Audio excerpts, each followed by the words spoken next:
मग कुणाचा फुगा फोडायची गरज नाही, त्याची आवश्यकता नाही. सगळे जिंकणार आहे ना, पण आमच्या भावनेमध्ये फरक झाला, आमच्या विचारामध्ये बदल झाला आणि परिणामतः आम्ही स्वतः पुरता विचार करायला लागलो आणि इथं कुठं तरी धर्माच्या बाजूला आम्ही चाललो याची विचार आपल्याला येतो.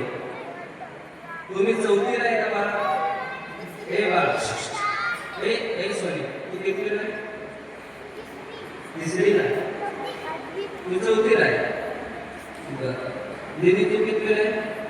सातवीला. आता तुम्हाला माझे साधे प्रश्न आहेत ना, तुमच्यासाठीच आलोय मी इथं करत. मला सांगा, 1 किलो लोखंड आहे आणि 1 किलो कापूस आहे, दोघांपैकी जड काय आहे? छान, टाळी वाजवायला तुम्ही.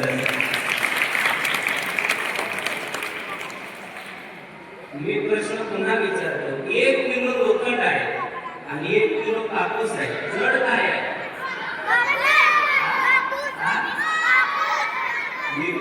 त्या दीदीने बरोबर सांगितलं, दोन्ही काय समान आहे ना.